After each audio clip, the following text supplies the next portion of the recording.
has labored, he has suffered to lead his people into the land of freedom. He's the Redeemer and the champion of liberty, of human equality. Let's salute him, fellow Ghanaians, the nation's founder, Sajifo Kwame Nkrumah. May God bless him, Ghana showboy, Africa's great son, Sajifo Dr. Nkrumah.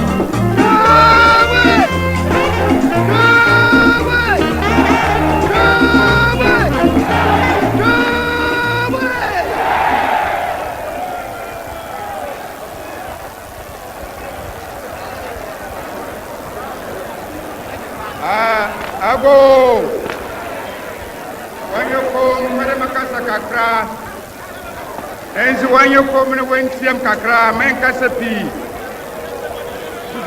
Damapara Makade, Bakan Kakra, and Makan Pante. At long last, the battle has ended.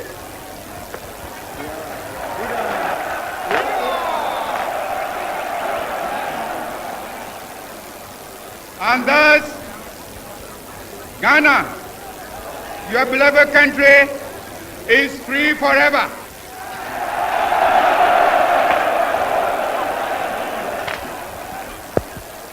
And here again, I want to take the opportunity to thank the chiefs and people of this country, the youth, the farmers, the women, who have so nobly fought and won this battle. Also, I want to thank the valiant ex-servicemen who have so cooperated with me in this mighty task of freeing our country from foreign rule and imperialism. And as I pointed out at our party conference at Sorbonne, I made it quite clear that from now on today, we must change our attitudes, our minds. We must realize that from now on, we are no more a colonial, but a free and independent people.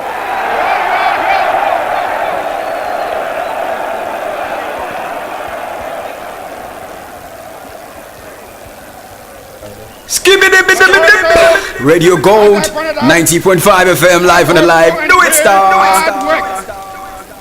I am depending upon the millions of the country. Radio Gold, 90.5 FM, live on the live. Do it, star. We are prepared to build it up and make it a nation that will be respected by every other nation in the world.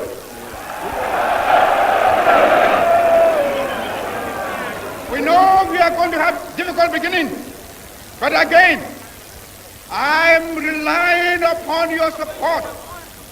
I'm relying upon your hard work.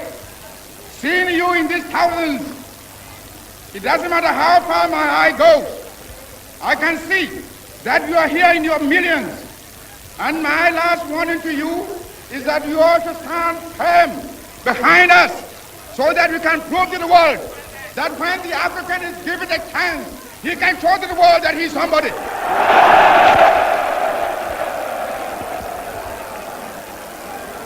We are waiting. We shall no more go back to sleep anymore. Today, from now on, there is a new African in the world.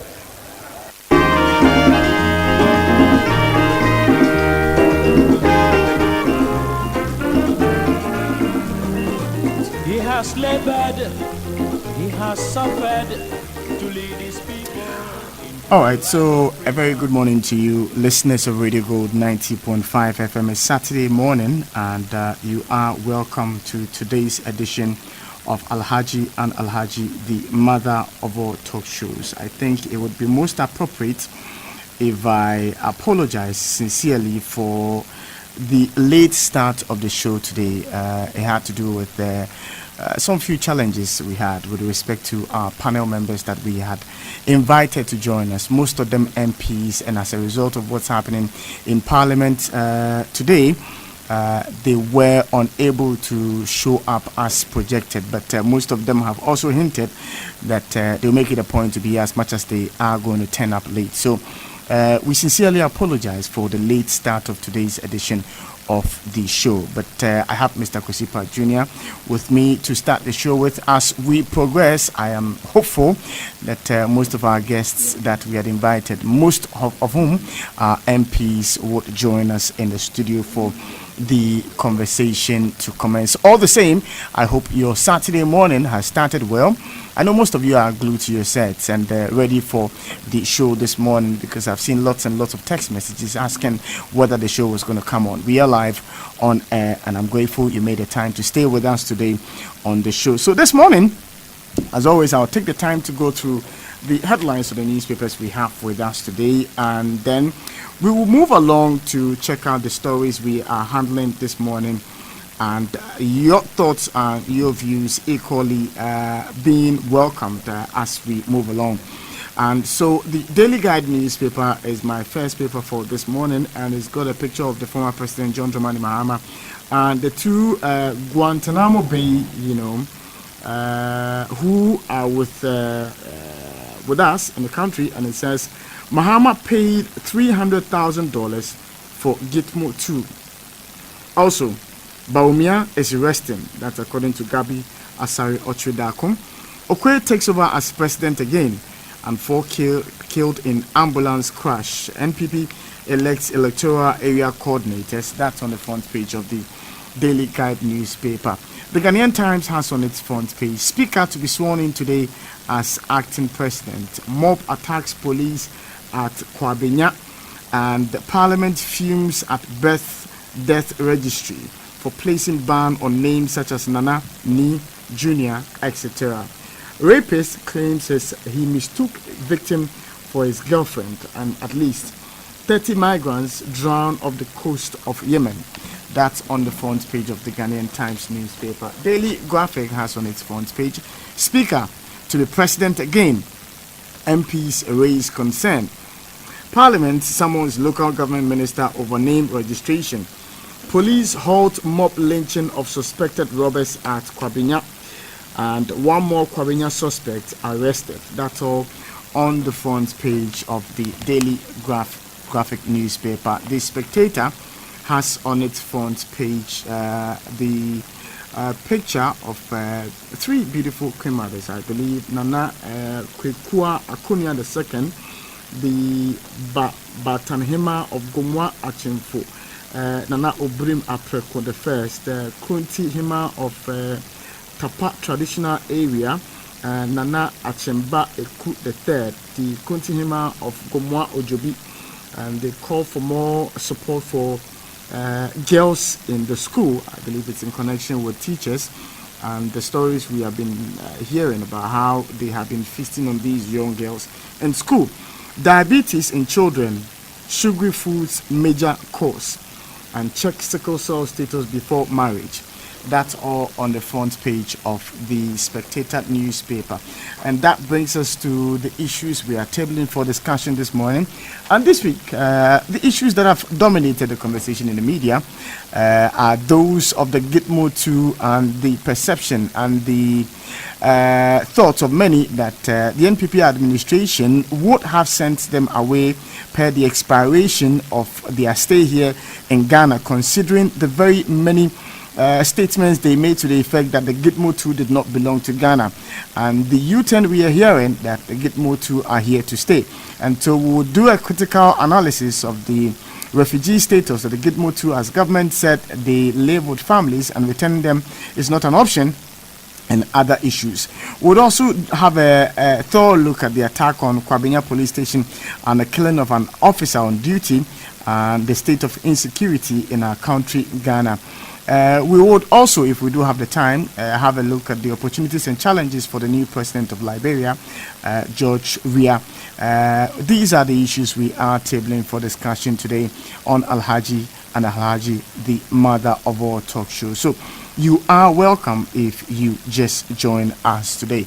My name is Samuel Shen, and the pleasure is all mine to stay with you from now until 12 when we hand over the baton to the sports crew to take over. As always, I encourage you to join us with your thoughts, your views, and your comments, and you can send them to us on Twitter and Facebook. Simply just go to Facebook and search for the handle Samuel Ishen GH. It's all spelled together, so it's one word. Samuel Ishen GH. Ishen is spelled ESHUN.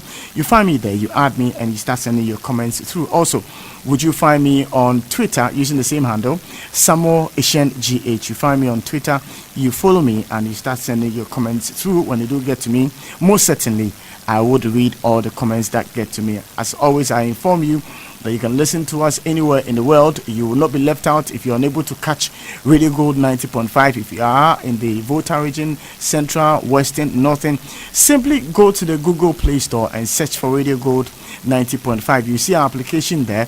Install that application and you will be able to monitor us live anywhere in the world. Also, go to the TuneIn application and search for Radio Gold 90.5 and you'll be able to listen to us anywhere in the world. Or you can go to our website www.radiogold905.com and you will be able to listen to us live on our website as well. So that's by way of listening to us anywhere in the world, as much as we do have our affiliates spread all over the country. So we start our conversation by looking at the Gitmo 2 and government's position it has taken that they are here to stay per the refugee status they have now. I'll start with you, Mr. Pratt. Well, Sammy, thank you very much for the opportunity.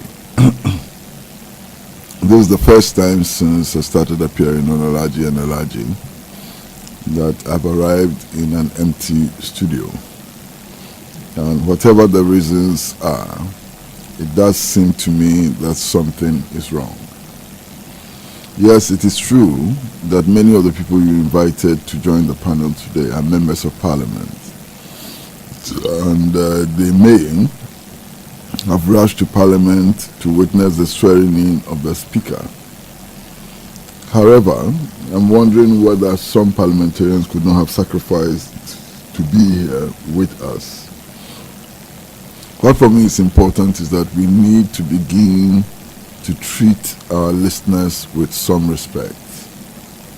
We need to begin to consider our listeners as being worthy of our commitment and our time and so on. I'm very sad that this program is taking place virtually in an empty studio. It's just me and you who are here for now. I do know that the production team is making frantic efforts to get in touch with some people, and that maybe before the end of the program we shall get a few more people joining us. The staff of Radio Gold have done a lot to keep the station afloat. And I think it's important that we commend all of you, Sammy, Peter, and so on, who have managed to work so hard to keep the station afloat. But you need to do a lot more. I mean, the station and its management and owners need to do a lot more. Otherwise, the station will collapse. I'm very, very sad about this development. And I think that a lot more has to be done in order to keep the station afloat. The so-called Gitmo 2 and the controversy arising about their continued stay in this country is most interesting. For me, this is the biggest indication that those who lie prostrate before Uncle Sam would have, some huge cost to bear.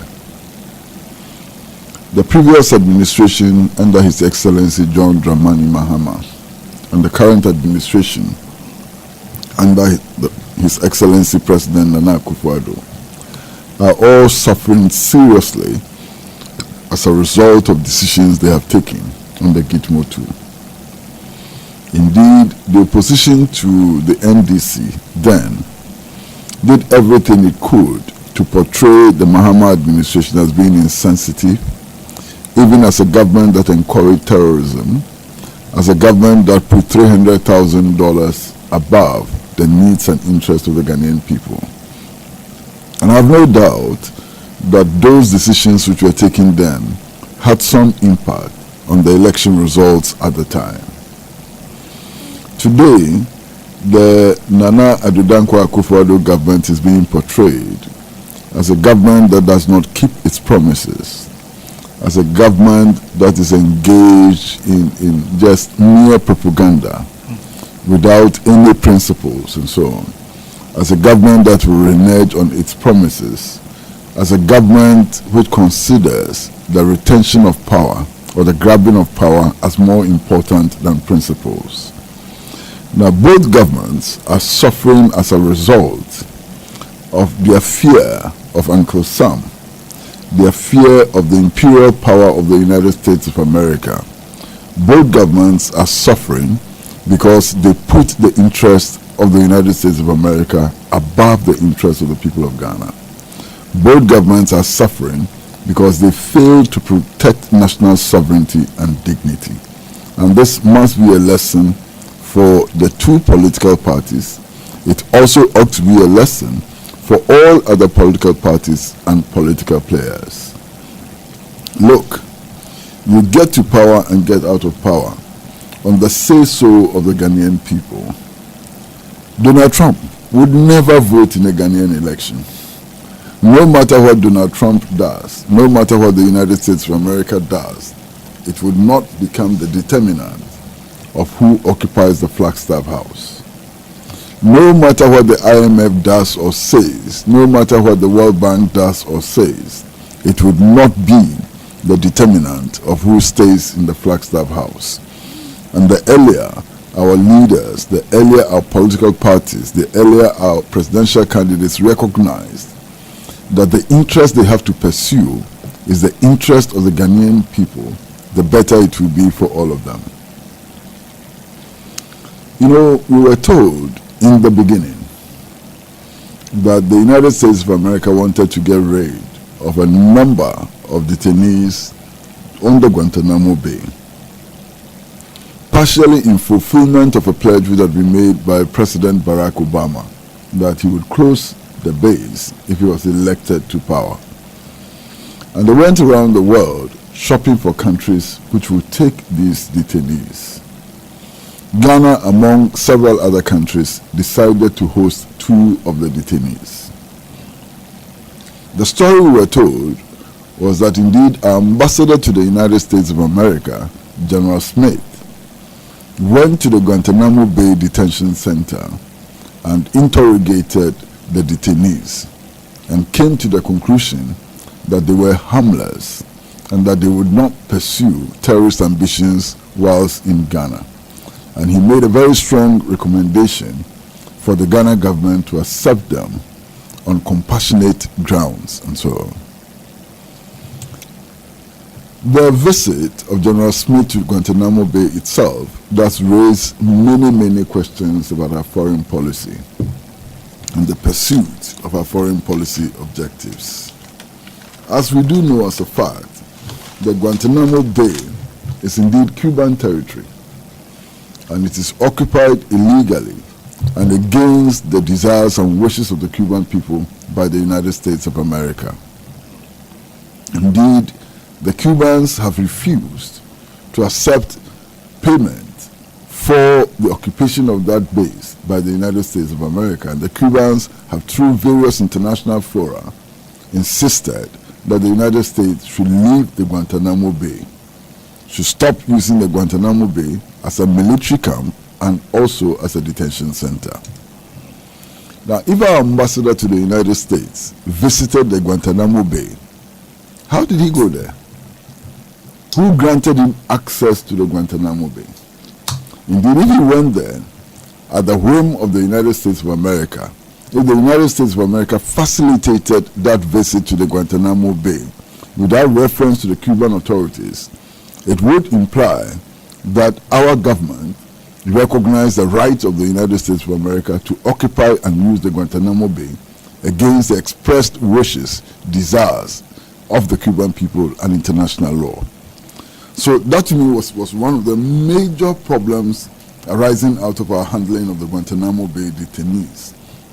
And I felt very bad that in Kwame Nkrumah's Ghana, a government decided to ignore the wishes of the Cuban people, the aspirations of the Cuban people, the rights of the Cuban people, and international law regarding the location of the Guantanamo Bay detention camp. I felt very bad about it. The other aspect which was exceedingly worrying had to do with the fact that the United States of America itself has decided not to keep those detainees on United States soil. Now, if the United States does not want to keep those detainees on its soil, why would Ghana want to keep the detainees on its soil? In any case, Ghana did not contribute anyway in the decision to hold them on Guantanamo Bay, to abuse the rights of the detainees on Guantanamo Bay. That is the responsibility of the United States of America. Why our government decided to carry the burden of the United States of America is very strange. It's inexplicable as far as I'm concerned, and I cannot accept it. Then we were told again, and this morning it's been published in a rather bizarre, under a rather bizarre headline, that the United States of America was going to pay for the upkeep of the detainees. That is neither here nor there. I mean, if you don't accept the detainees, they don't have the need to pay anything, and we don't have the need to receive anything. So the payment for the acceptance of the detainees is also neither here nor there. Be that as it may, we accepted the Guantanamo Bay detainees, and we were told that the acceptance had to do with the fact that the United States ambassador in Accra consulted with the then opposition leader or the flag bearer of the New Patriotic Party, Nana Addo Dankwa Akufo-Addo. Of course, Nana Addo Dankwa Akufo-Addo, as an opposition leader then, could be consulted, but what is the effect of his consultation? He was not in government, he was not a member of parliament. Indeed, he could not in any way allow or disallow the detainees into this country. It would appear that the purpose of consulting Nana Addo Dankwa Akufo-Addo at the time was to ease the way and to make sure that there were not many noises in opposition to the deal which had been reached between the government of Ghana and the United States of America. However, as events showed later, that consultation was absolutely meaningless and useless, because the New Patriotic Party and its flag bearer decided to publicly oppose the agreement under which the two detainees were brought to Ghana. Indeed, to be fair, Nana Addo Dankwa Akufo-Addo made the point that he had only been informed, and that he had been informed in the nick of time, that he had been informed at a time that the detainees had already emplaned for Ghana, and therefore he didn't have ample opportunity to consult his lieutenants, to consult his party, and so on.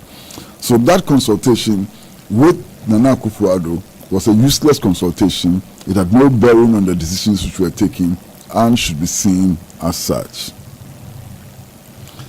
Now, the agitation by the New Patriotic Party, its leaders and elements within it, continued and got to a height when one communicator of the party and a lady actually went to the Supreme Court seeking a declaration that the presence of the detainees, the agreement that covered their presence and so on, was unconstitutional. The Supreme Court did come to a decision, and the decision of the Supreme Court was that the agreement ought to have been given parliamentary approval. So from the point of view of the Supreme Court, the decision was unconstitutional and therefore of no legal consequence.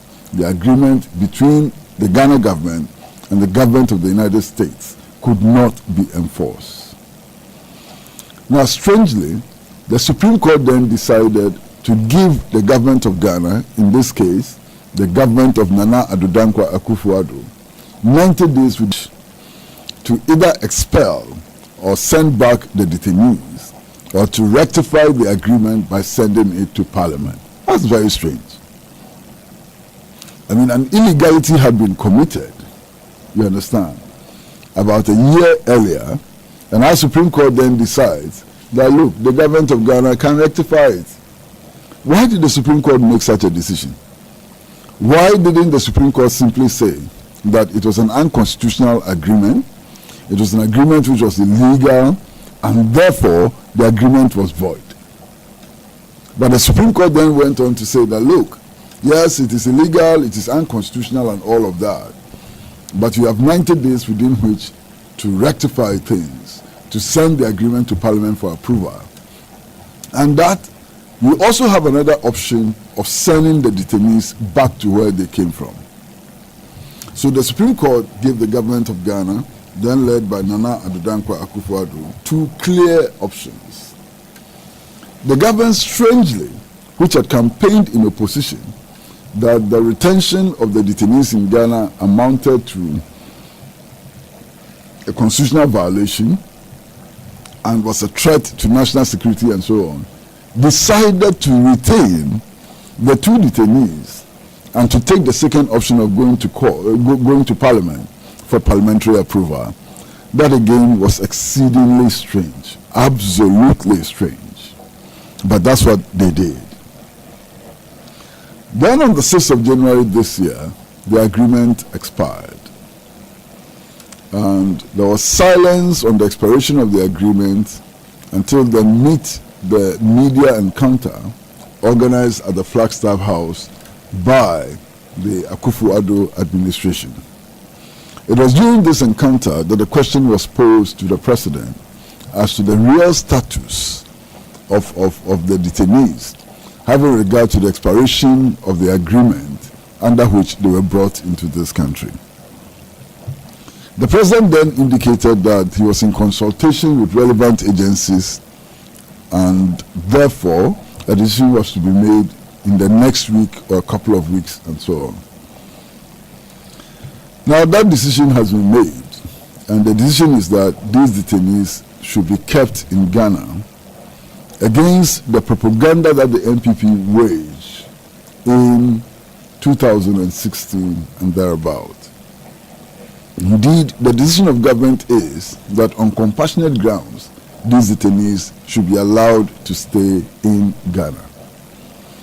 Not surprisingly, a group like Occupy Ghana, which was active in the campaign to return the detainees way back then during the Mahama administration, has made a very, very strong statement insisting that the detainees should be sent back where they came from.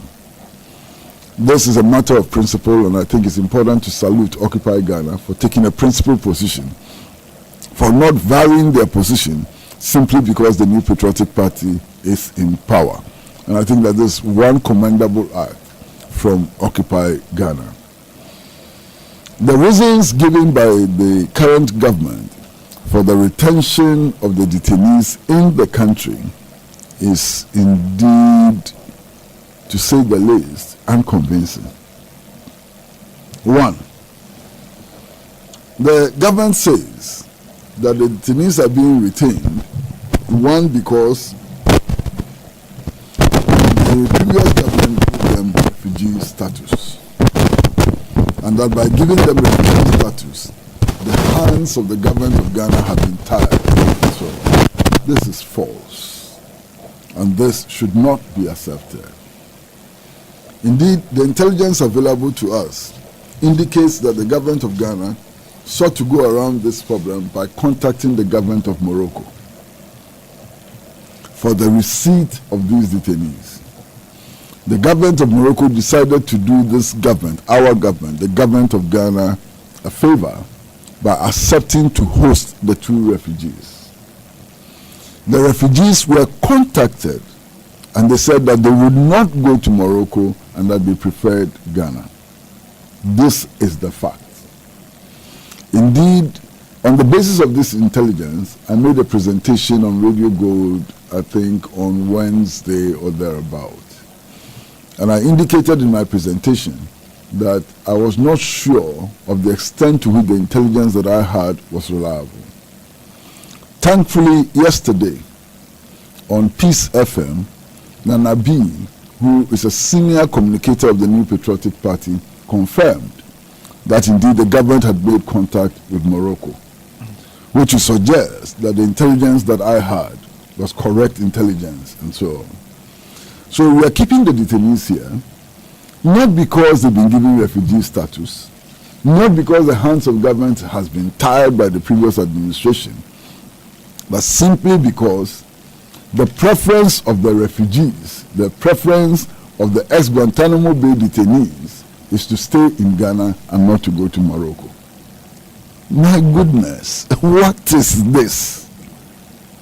So our government is acting on the basis of the preference of the ex-Guantanamo Bay detainees. I can't believe it.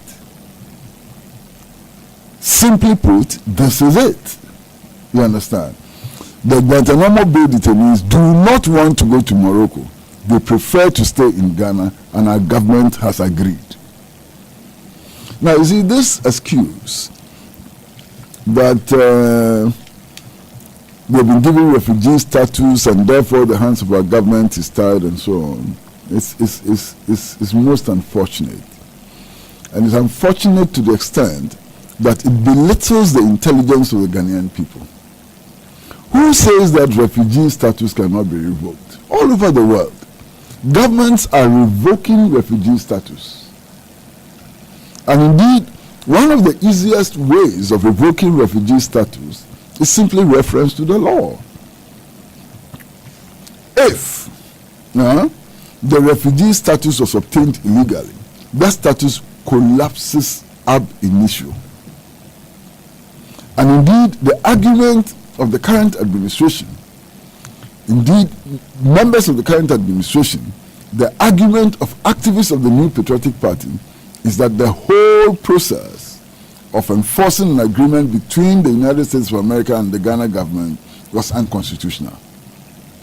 That being the case, if the enforcement of that agreement was unconstitutional, then the agreement was null and void. And if the granting of refugee status came from that agreement, that granting of refugee status itself is completely null and void and of no effect whatsoever. So, the government of His Excellency President Nana Addo Akufo-Addo has every legal right to revoke the refugee status. Today, nobody can expect Madam Hannah Tete or former President John Dramani Mahama to revoke that refugee status. The only authority which can revoke that refugee status is the government of Nana Addo Akufo-Addo. And if they refuse to revoke the refugee status, they cannot blame it on President Mahama, they cannot blame it on the previous administration, and they cannot claim that their hands are tied because their hands are not tied. Now, the other argument which they have made is simply to say that you can't send these refugees back to the United States of America because the U.S. would not agree to take them back. Because no aircraft carrying these two refugees would be allowed to land on U.S. territory. And also that because their country of origin, Yemen, is in war, on compassionate grounds, you have to accept the refugees and retain them in Ghana. Well, let's deal with the first one first, the fact that the U.S. would not accept them. That emphasizes the point that we shouldn't have accepted them in the first place. If the U.S. would not accept the refugees and would go to the extent of preventing aircrafts carrying them from landing on U.S. territory, why should we accept them? The U.S. which created its own mess. The U.S. who took them to Cuba and detained them under terrible conditions and so on. You understand? If it would not accept the refugees, why do we accept them? That's the critical question. Now, with regards to the second part of the question, I recall that when the Mahama administration made the point that the refugees were being accepted on compassionate grounds, the New Patriotic Party argued against it. Indeed, I recall the statement made by a priest who said that foreign policy should not be conducted on the basis of compassion, and that there ought to be other ingredients: the protection of national sovereignty, enhancing national dignity, and so on. Those arguments are still valid today. Our government today, like the government of former President John Dramani Mahama, has a duty to protect national sovereignty. It has a duty to uphold national dignity, and so on. If compassionate grounds were not accepted during the Mahama administration, why would compassionate grounds be accepted today? I don't understand. Our politicians sometimes are very, very difficult to understand. But this is the situation. You know, there are several other dimensions to this case.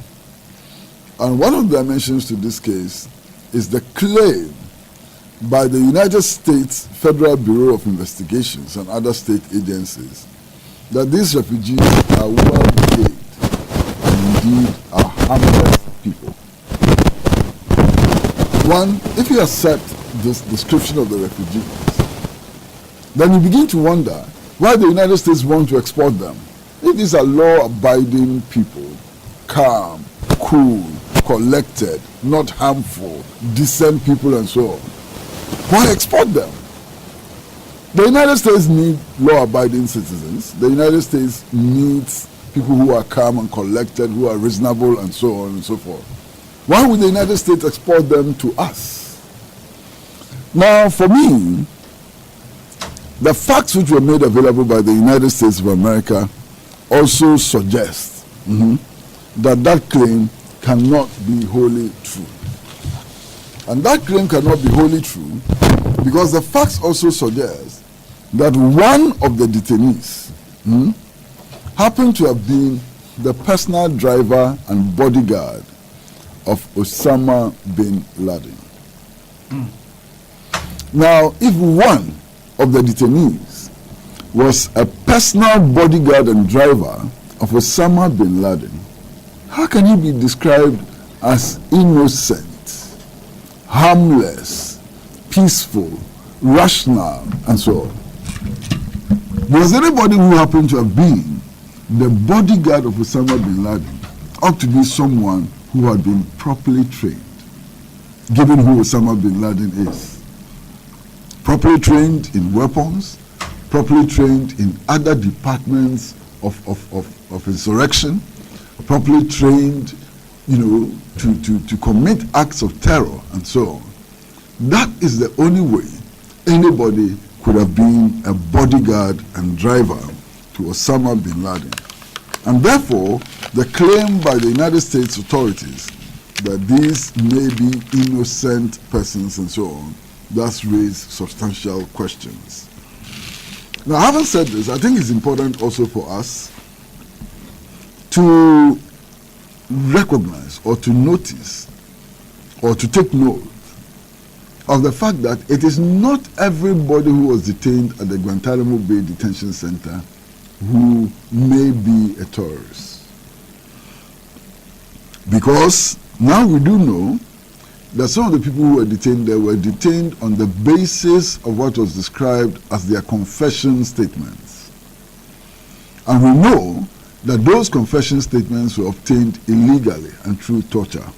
Of course, we've heard about waterboarding and all forms of torture that the citadel of democracy, the self-proclaimed citadel of democracy, the United States of America employed in order to extract these confessions, which would not stand in any decent court. Do you understand? Then we also have heard about the policy of rendition, and how this policy was implemented to the extent that very, very many innocent people across the world who were anti-imperialists, nationalists and so on, were picked up, sent to the United States of America, tortured, interrogated, brutalized. Some of them died during interrogation. were all kept on the Guantanamo Bay Detention Center. So yes, it is true that not all persons who were detained on the Guantanamo Bay Detention Center were terrorists. But still, it would not justify Ghana accepting and keeping these two ex-detainees on our soil. Then there's another question which I consider exceedingly important. And the question is, why did the United States of America set up the Guantanamo Bay? Why? If people have attacked the United States, if people have violated the laws of the United States of America, why would they not be kept in New York, Connecticut, and New Jersey, Belle Plaine in Minnesota? Why would they not be kept in Atlanta and so on? Why should they be flown to Cuba for detention? Now it is clear that the United States authorities themselves knew that what they were doing to the detainees was completely illegal and an affront to international law. And therefore, they wanted to have them on territory in which United States law may not apply. They wanted to keep them as far away as possible also from the prying eyes of the US media, from the prying eyes of human rights activists around the world and so on. That may account for the decision to keep the detainees on the Guantanamo Bay Detention Center. Now, be that as it may, and given all the things that I've said, I'm just wondering why the Republic of Ghana decided to help the United States to clean up its mess. And, you know, we are sitting on radio, and therefore it is very, very difficult to use appropriate terminology and words. So I'm being very modest, very guarded in the choice of my words. Why did we decide to help the United States clean up its mess? And this is the least I can say. I mean, I've searched in my head for words to describe what we did. It's worse than what I'm saying, but I cannot say that worse on radio. And that's why I'm posing the question.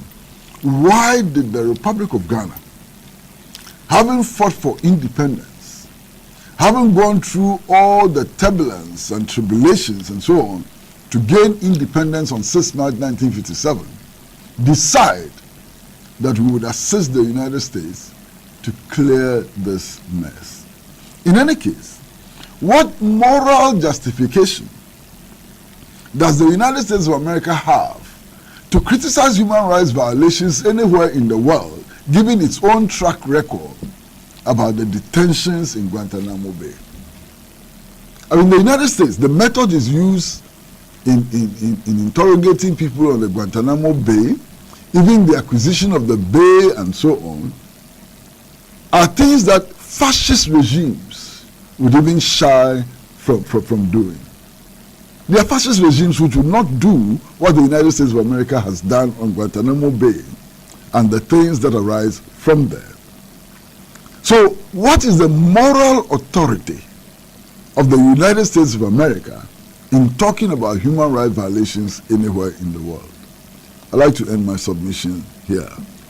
Thank you very much, Mr. Pratt, for these submissions. I believe there are a few text messages that have come through that I would go through before we move on to next issue for this morning.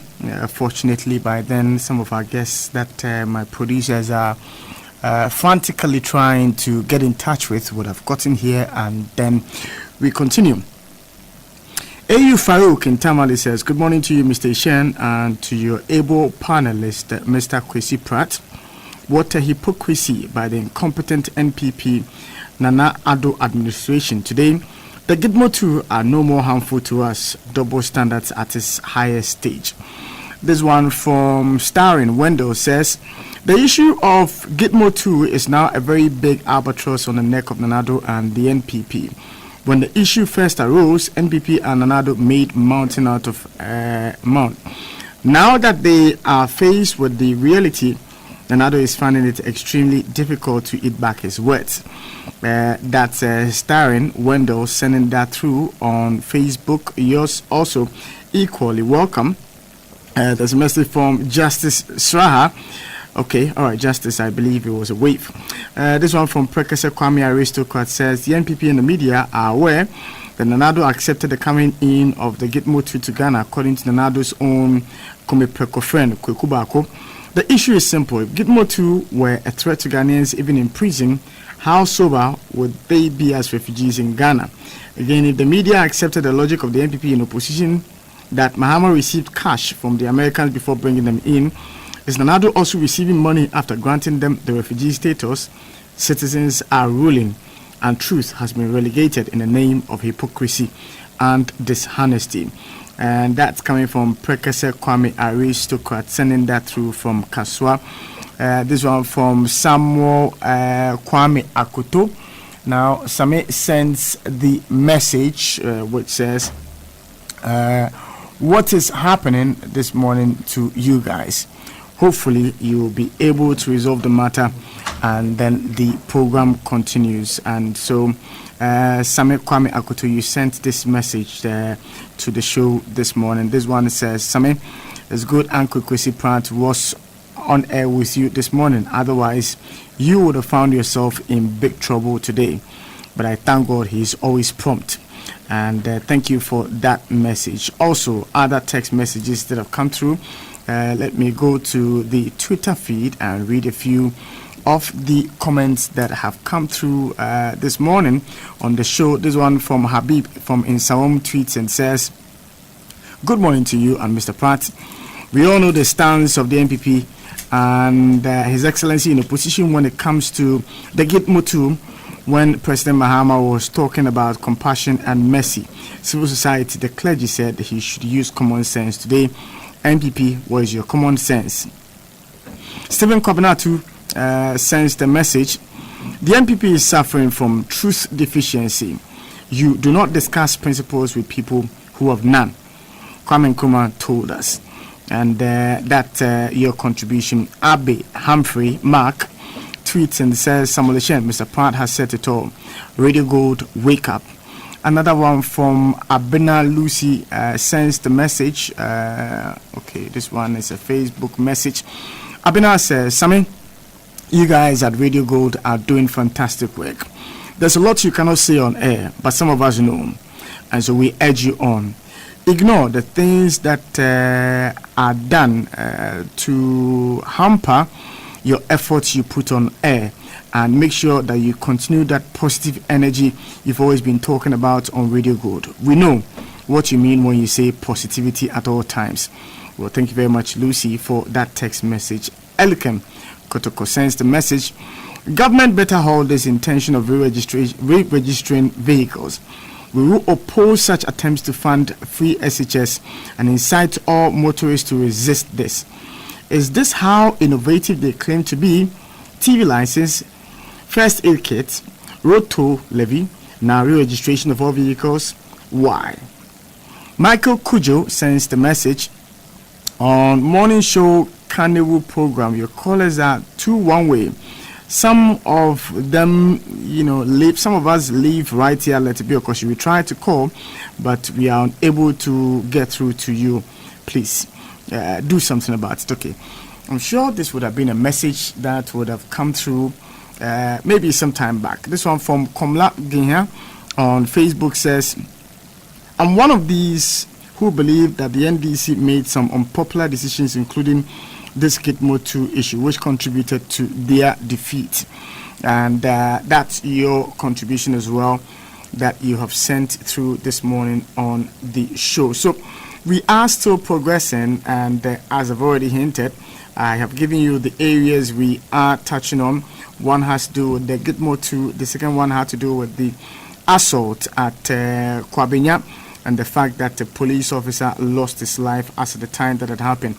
And the latest information that we have gotten with respect to the arrests that have been done by the security agencies. And so that's the second matter we would be looking at this morning here on the show. I am glad that you made a choice to stay with us. Also, for the benefit of those of you who are outside of a car and would not be able to monitor us live on your networks or your local radio stations, please simply just go to the YouTube, the TuneIn application, and search for Radio Gold 90.5. You find us there.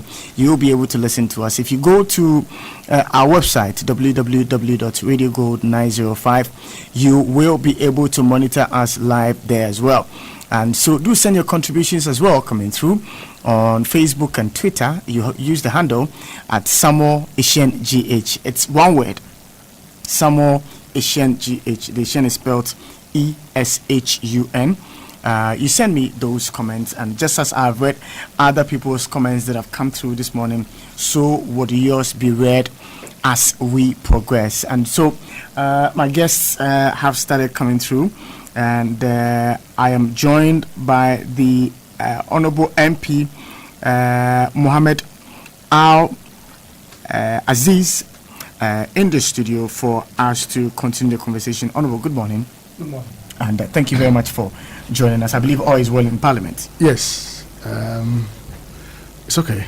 It's okay. Yeah. All right. So our first issue we are looking at has to do with that of the Gitmo 2 and the fact that the NPP administration tells us that because of the refugee status they have, they are unable to return them. Good morning to you, and good morning to our viewers and listeners wherever they are. I actually came in because I got the communications very, very late to join you, and so I'm sure our viewers would pardon me for that. I share in all the sentiments expressed by Uncle Kwesi Pratt. I listened to him when I was driving to your studios here, and I fully associate with almost all that he has said on that matter. What I would want to add on that matter has to do with the claim by the Foreign Affairs Minister, and for that matter the government, that says that their hands are tied because of the agreement that President Mahama and the NDC signed with the government of US. That cannot be true, because as we speak now, that agreement has expired. It was signed in January 2015 for 2 years, which also expired on, I think, 6th of January 2017. And so whatever decision that President Mahama and the NDC had taken has elapsed. The effect of that decision is no more binding on us. And when they also talk about their hands being tied because they have these two detainees that we accepted have some refugee status, I'm worried, because the law on refugees in this country, the PNDC law 305D, is very clear, section 15, that at any point in time you can revoke the refugee status of any refugee in this country. And so if you think that your hands are tied by whatever was signed by President Mahama and the NDC, use the law to untie yourself. That is very clear and simple. The security of this country, everything in this country today rests solely on President Akufo-Addo and his government. President Mahama and his ministers have got nothing to do with what we are experiencing today.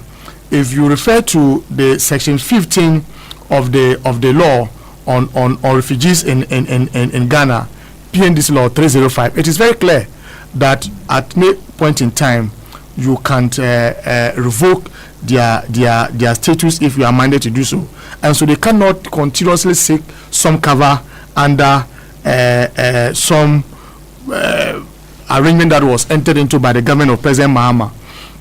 If you go to that very law that I'm talking about, section 15 of the PNDC law 305D, for the purposes of our viewers and listeners, if you go to section 15, it says that where at any time the board considers that there are reasonable grounds for believing that a person who has been recognized as a refugee, A, should not have been so recognized, or B, has ceased to qualify as a refugee for the purposes of this law, the board may withdraw the recognition. And so I'm not sure if the minister herself has averted her mind to the law governing refugees in this country. So the only thing I want to add to what Uncle Kwesi has said so far is that the issue of they having a refugee status in this country is dead, is unattainable. They must use the law to untie themselves if they think that their hands are tied. You remember all the noise that they made, the political stand that they had taken. Uncle Kwesi Pratt has talked about how even Nana Akufo-Addo, then as a flag bearer of the main opposition party, was engaged by the U.S. government just to be able to manage the politicization of the whole matter. And yet they refused and still went ahead to argue that even if they were in power, they would not have accepted that. I remember the then director of communications of the NPP, I don't know if he's still the director of communications of the NPP, Nana Akomia, saying that President Akufo-Addo as a president would not have accepted them, and that even President Kufuor in his days would not have accepted them. Today, they have the executive power. They can review whatever decision that President Mahama and the NDC had taken. And when they say their hands are tied to, I'm surprised. Why?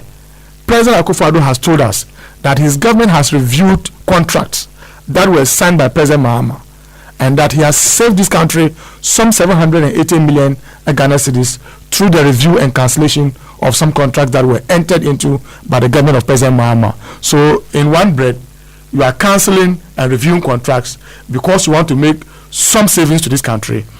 In another breath, you cannot review a decision that was taken by President Mahama and the NDC. In fact, a matter that borders on the security and the sovereign status of our country. I mean, this is clear hypocrisy. They must be consistent in their policy positions. The MPP only needs to admit that what they did in opposition was to politicize the matter just for the purpose of winning political power, which they have done. The Ghanaian people are not dumb. They are listening to all of us. They can see the signals that they keep on changing the goalposts as far as some of these issues are concerned. And I think that the better President Akufo-Addo and the MPP admit to their shortfalls in respect of this matter, the better. I remember when Uncle Kwesi asked this matter at the media encounter with the president. At that time, their stay in Ghana had elapsed, and the president's answer was that his government was yet to take a decision on that matter. That was the very time that I got worried, because I mean, you ought to have known even before the expiration of the 2-year agreement that we signed with the U.S. government. But the president was bold enough to say that he was here to take a decision on that matter. I felt that was not responsible enough on the part of the President of the Republic. And so let's see what happens in the next few days to come. But they've lost this matter on this case.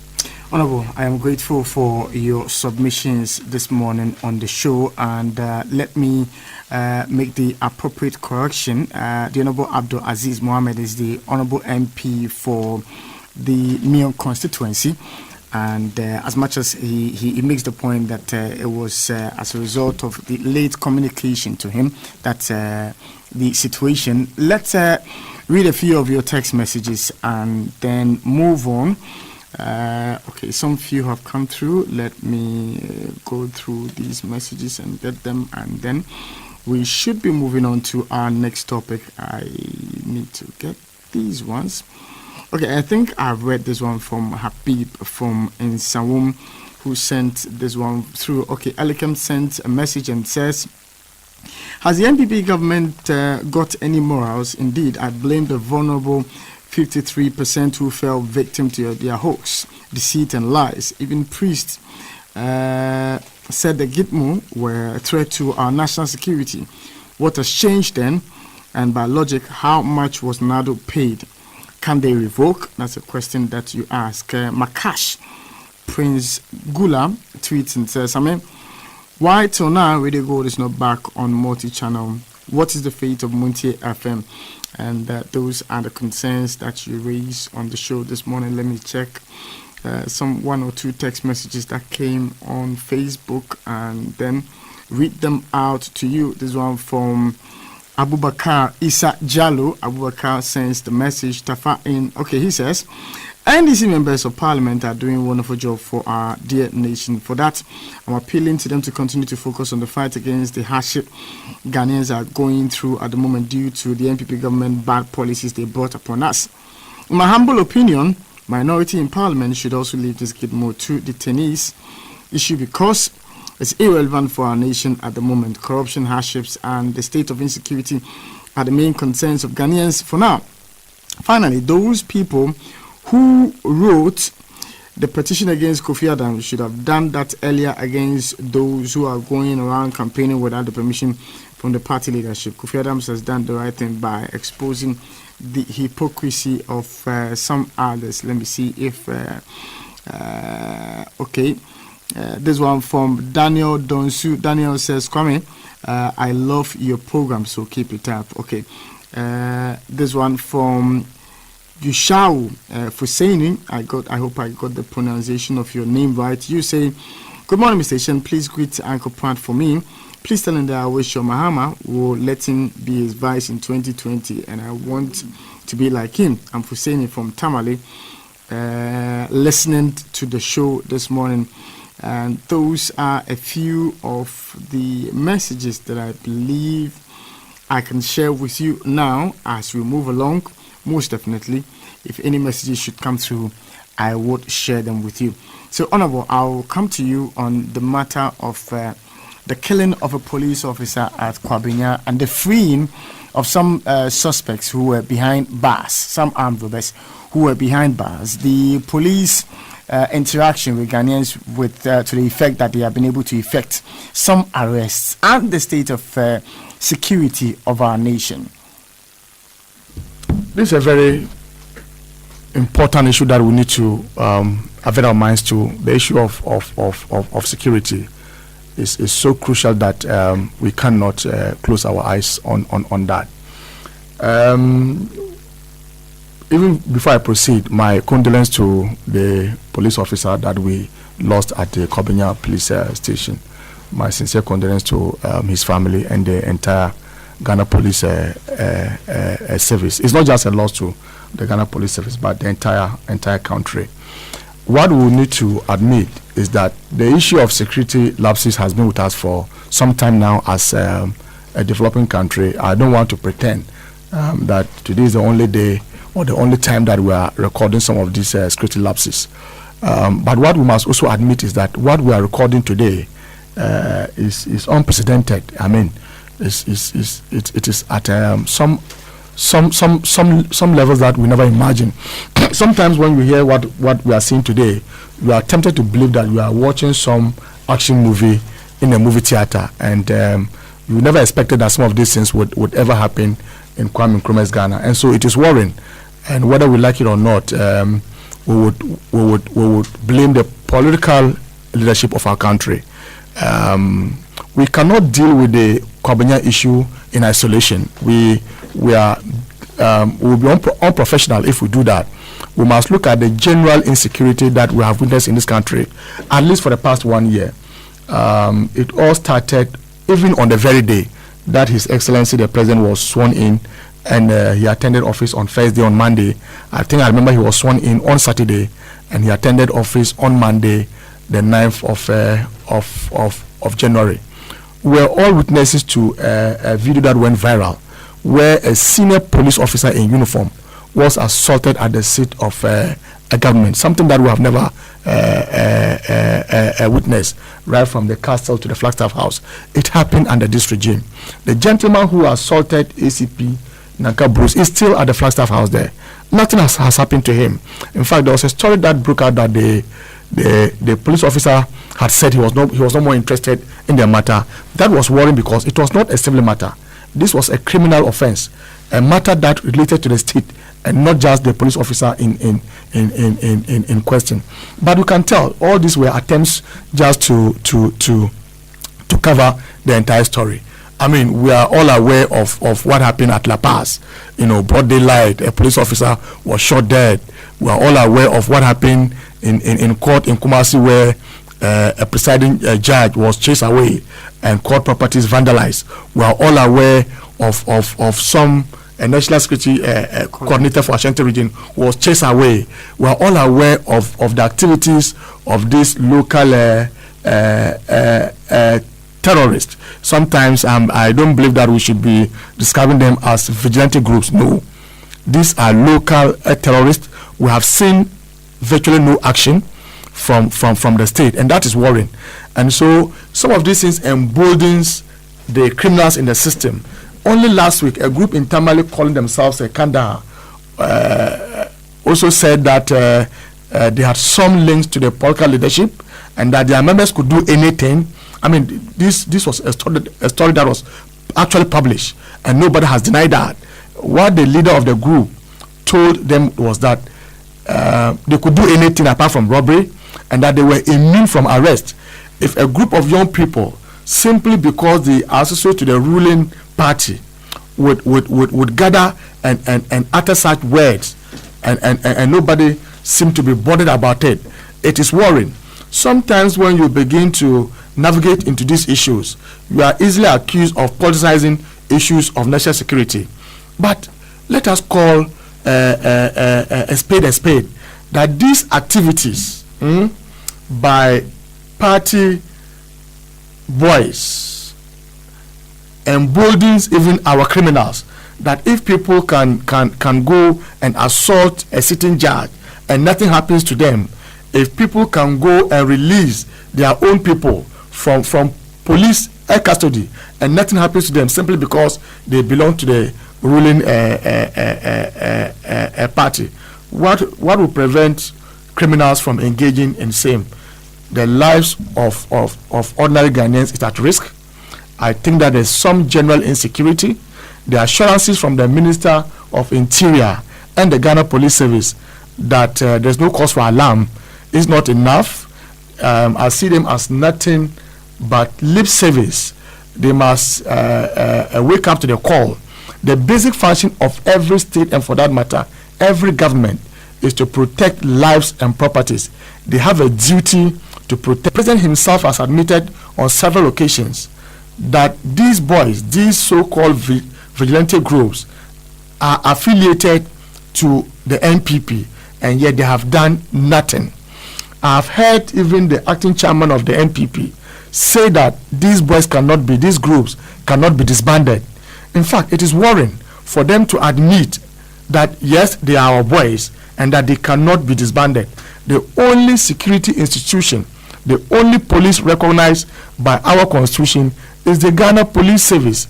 It is illegal and criminal to raise any security group of any sort in this country. I remember some of the arguments that the NPP advanced whilst in opposition was that they didn't trust the Ghana Police. They didn't trust the Ghana Police Service. Today, you have been in power for well over 1 year. The Vice President of the Republic is the chairman of the Police Council. You cannot continuously demonstrate this lack of confidence in our security. These groups must be disbanded. When they go out to spew violence on people, they must be arrested and tried. But you see, you can understand where some of this comes from. I remember that in the run-up to the 2016 general elections, some of the comments of some leading members of the NPP. For instance, if you have a national youth organizer of a party saying that when we win power, our boys and our girls should go and take position because he himself will take a position. And indeed, he has taken a position. And so some of these things inspire these boys to do what they are doing.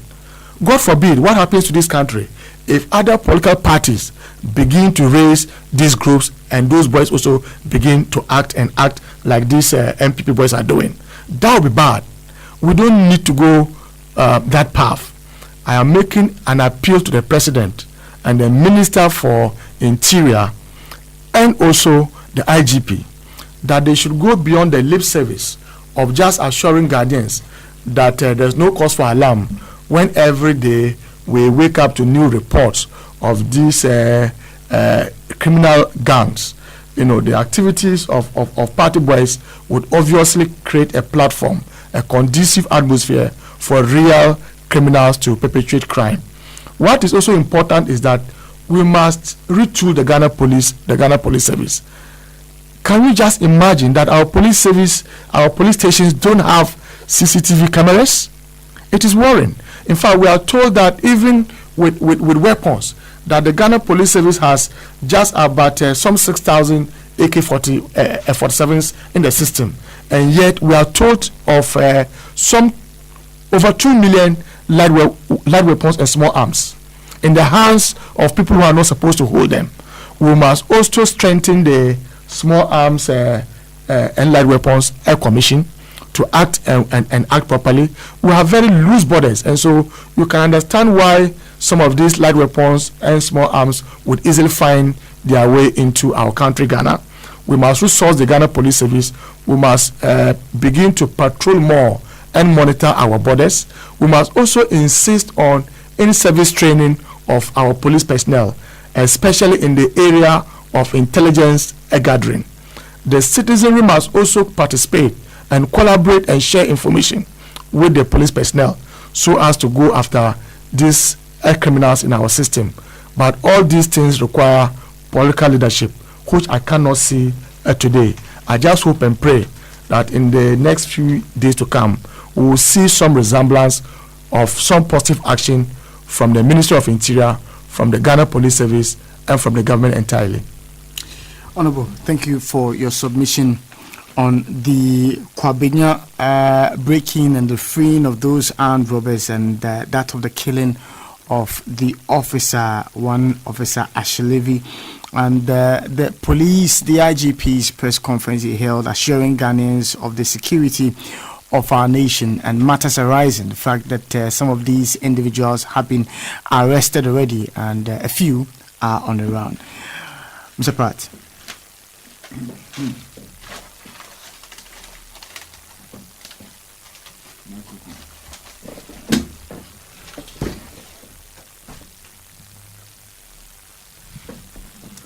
Yeah, we are being told by the police that as a result of some intelligence they got, they have managed to secure the arrest of 2 of the 7 suspects who escaped from lawful custody. And that in addition to that, they have arrested 3 persons, including a spiritualist, who is alleged to have aided the suspects in their escape. This must be good news. The police is working. There are still 5 suspects who have not been arrested. And it is possible that there could be others who assisted them to escape who have not been arrested. But progress is being made. 2 suspects are in custody, and indeed 3 assistants have also been picked up. I would like to congratulate the Ghana Police Service for doing this work and to encourage them to continue so that at the end of the day we'll be able to resolve the many crimes which remain unresolved. And I'm not talking about Kwabena alone, I'm talking about many other criminal acts which have not been resolved, including armed robberies and all.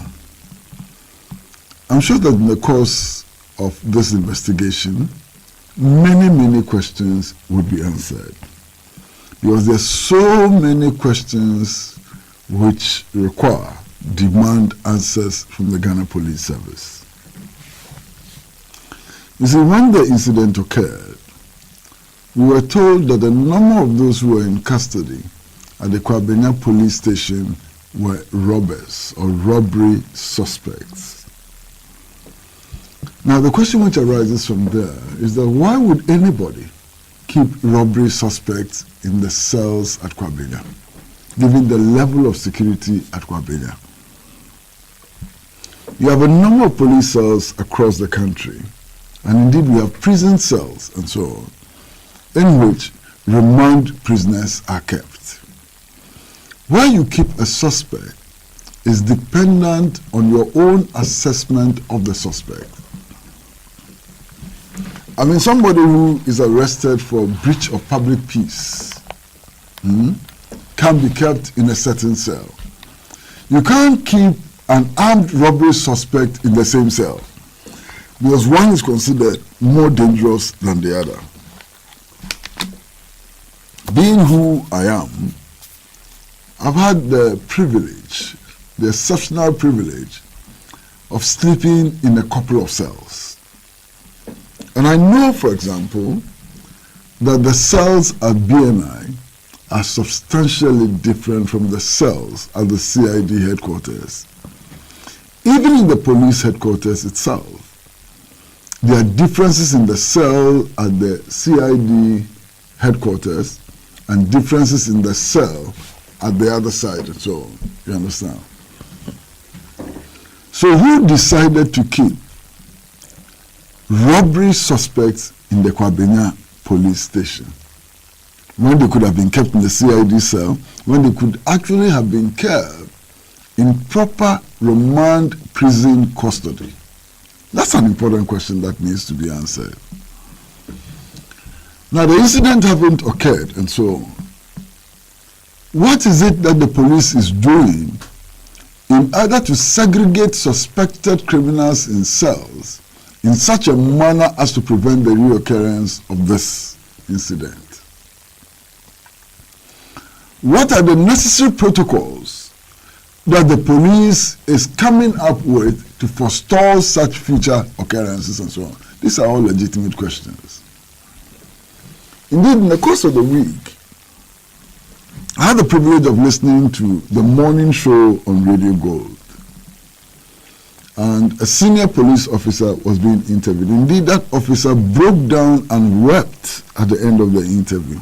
And I'm sure Samuel Eshon, you remember. Yeah. Mm-hmm. And that police officer said that it is possible that these prisoners were kept in Kwabena because the police did not have the facilities to move them to the appropriate cell. And he indicated that there have been several occasions on which police have arrested suspects and have had to use their own money, their pay, to transport them to the appropriate places and so on. And that is sad. That is very, very sad. And that is the extent to which we have treated our security services. Yes, in the course of the week, I've heard many people talk about how the police service has been retooled. I've heard people talk about how recruitment into the services have been jacked up and so on. And I recall that it is true. Over the years, the Ghana Police Service has been retooled. I mean, under Achampong, for the first time, they were giving armored vehicles. Professor Mills brought in watts of pickups and so on. You know, everybody has done something. Indeed, President Kufuor did his bit by starting a massive recruitment of police people and so on. I'm told that currently about 200 of them are going to be recruited. So, but you see, the point is that we have not as yet reached adequate levels which would assure us of our security and protection. And indeed, the question that many people have asked since this incident is, if robbers and their accomplices can have, they can be emboldened to raid police posts, police stations, and so on, then what is the fate of ordinary people like us who have no training in weaponry, who have no security training, and whose houses are so vulnerable? What is our fate? Because the level of impunity is extraordinary. Now, one of the things that has happened since this incident, which is most annoying, is that people in government, associated with government or sympathetic to government, have gone and compiled some statistics and are rubbing it in our faces. That, oh, this is not the first police officer who has been shot. That over the last 3 years, over the last 10 years, this number of police service personnel were also shot. So what? Yeah, 50 policemen were killed last year. 50 policemen were killed 2 years ago. So what? So we should continue killing policemen? Does it make sense? Those who are parading that kind of statistics, they should think about it. Do they think that they are making sense? I mean, look, putting everything within some partisan, competitive, box has not helped this country and will not help this country in any way. No police officer should be killed on duty if we can ensure that. The killing of two would not justify the killing of one. And indeed, if I were a policeman, I would be very offended. If I were a policeman, and I heard our leading politician saying that 3 years ago, 20 of us were killed, and therefore it is okay to kill 3 today, I'll be most annoyed. You understand? As if police life doesn't matter. We killed 20 3 years ago, so it's okay if you kill 16 this year. What nonsense is this?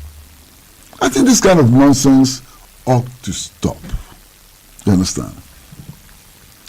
One of my worries is simply the fact that our security services are being unduly over-politicized.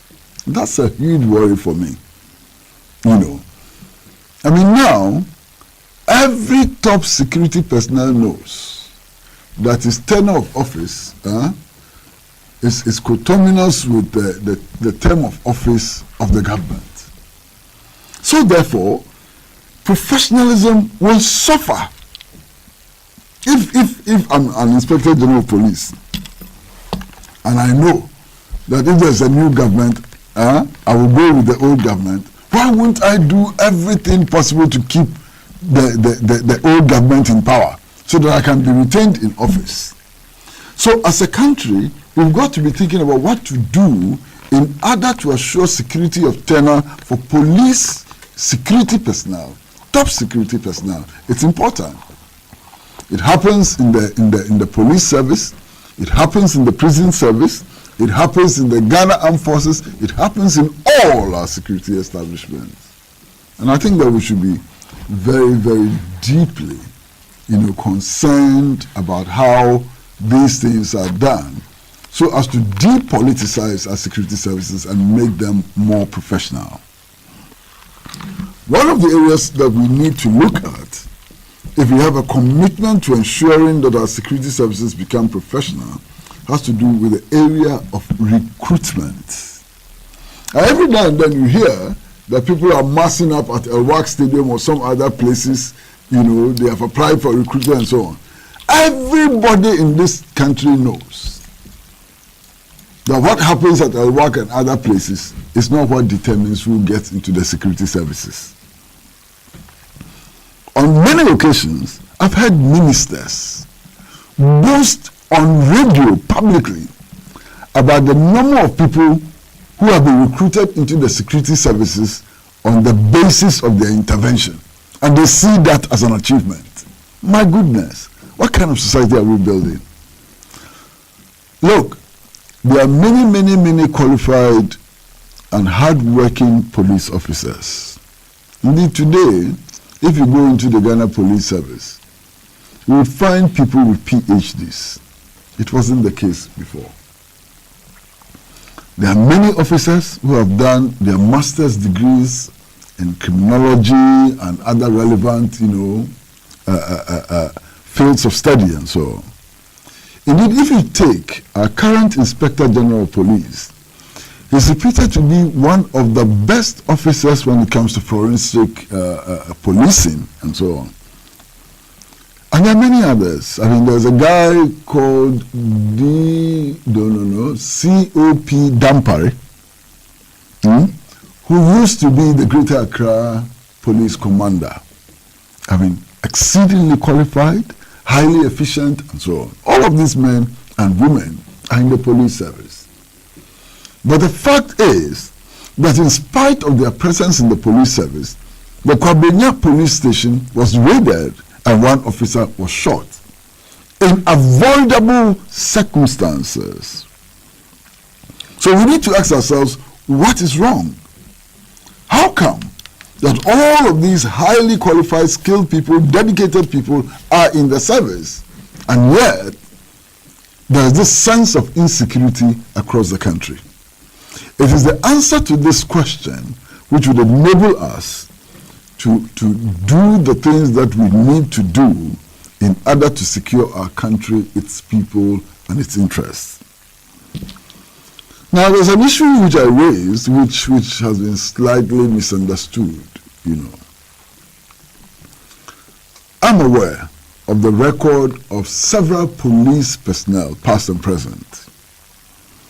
And I'm intensely aware of the contribution which was made by somebody like, I think, DCOP Rose Bio Atinga in the fight against armed robbery. Now today we are told that she's on retirement. I'm intensely aware of the contribution which was made by somebody like the one who used to be in Kumasi, what is his name? Kofi Boachi and so on. Yeah? The point I'm making is that all of them are needed and they are relevant in this struggle, in this fight. So yes, Rose Atinga may be on retirement. Is there no way of involving her in this fight against robbery, against insecurity, and so on? Couldn't we find a way, you know, of roping all of them in? For now, I simply just want to express, I'm sure, the gratitude of many Ghanaians, just not gratitude, appreciation of many Ghanaians for the effort that the police service has made so far, leading to the arrest of 2 suspects and 3 alleged accomplices. Thank you very much, Mr. Pratt, for your submission. I will go through a few text messages and then we should be summing up for today. But yes, we would be having a playback of the show, and I would want to say that all the Alhaji and Alhaji shows that we have done since, I believe, November 2017. Yes, November 2017 till date are live on YouTube now. All the shows that we did from November last year, 2017 to date. If you go to YouTube and search for Radio Gold Alhaji and Alhaji, you will find the voices or the videos there, and then you can listen to. You have to search for, I think, Q Media. Yes, that's the channel you have to subscribe to. Q Media is the channel, and you'll find all the Alhaji and Alhaji shows that we have done from November of 2017 till now. So if you want to listen to any of the shows that you missed out on, simply just go to the YouTube and search for this particular channel that I'm talking about, Q Media, or simply search for Radio Gold Alhaji and Alhaji. All the Alhaji and Alhaji shows we've done in the past from November 2017, you can listen to it. Kafui sends the message: the best Ghana police does is to react after the harm has already been done. Most of their direct approaches to criminals have not ended well. They need to improve themselves with respect to gathering intelligence to stop criminals before they strike. We have to rethink policing in Ghana because the problem is endemic. Police logistics and infrastructure is not the best, and service benefits aren't motivating enough. We have also turned the police force into an avenue of sorting out political party foot soldiers, and as such, some criminals have ended up in the police. Recruiting the best men and best women for the job will make the police force a better institution. That's your comment that you sent through, I believe. There's someone on Facebook, this one from Stern Wendell, says, in the developed countries, you dare not touch an officer in uniform. Almost every facet of this lethargic Nanado and NPP government is chaotic. Political vigilantism is the order of the day. You either keep yourself out of their path or get mauled. Nothing absolutely is working except lawlessness, corruption, and thievery. That's your message that you sent through this morning on the show. I believe I would have one or two messages on Twitter. Let me read these text messages and then it will be checkout time for us here on the show. This one from Elikam says the Kwabenya incident must have been well aided by an insider informant as well. Ghana is now a banana republic under a so-called human rights lawyer. This is a cursed government. Akoto sends the message. It's very disturbing, the insecurity of our nation and the inertia of the IGP. He should wake up.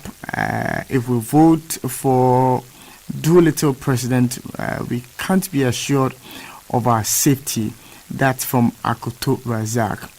AU Farouk from Tawale says, frankly speaking, my dear life as a Ghanaian is not safe as this incompetent government is creating insecurity and security lapses in the country. The president must act now.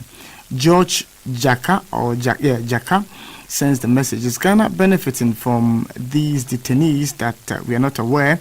Why is Nado keeping them after criticizing and all of a sudden making a U-turn? Salifu Marcelli sends the message. Greetings to your panelists. Mr. Part has always been an inspiration to me, and I always record him wherever he goes. His intelligence and eloquence is unparalleled, but most importantly, I think Radio Gold can surmount all challenges. This one from Abil Elikplim. Okay, now you say that, Samin, I feel sad for you sitting there and your guests not showing up. I know it goes way beyond you and it goes to the point of management, but you guys must come together and make sure you put your management on their toes. They are failing you guys. This one final message that comes through, I think it's on Facebook. I saw a message on Messenger. Let me get that message. Arabina sent the message on Messenger. Says, I like the energy you are exhibiting this morning. As much as all that's happening around you should be able to put you down, but you're still soldiering on. That's the spirit. I always sense it every blessed morning. I know the conditions under which you guys work, and yet when I hear you and Peter so heartily chatting and doing your job, I ask myself, how do they do it? And that's your contribution that you sent through this morning. That should bring us to the end of today's edition of Alhaji and Alhaji, the mother of all talk shows. Once more, let me sincerely apologize for the hitch experience this morning. Hopefully, it will not repeat itself going forward. My guests for this morning have been the Honourable Member of Parliament for Mion constituency, the Honourable Abdul Aziz Mohammed, and Mr. Kwesipa Jr. He is the managing editor of the Insight newspaper. My name is Samuel Ishen. It's been a pleasure coming your way with today's edition of Alhaji and Alhaji. Do enjoy a pleasant Saturday. He has labored, he has suffered to lead his people into the land of freedom. He is the Redeemer.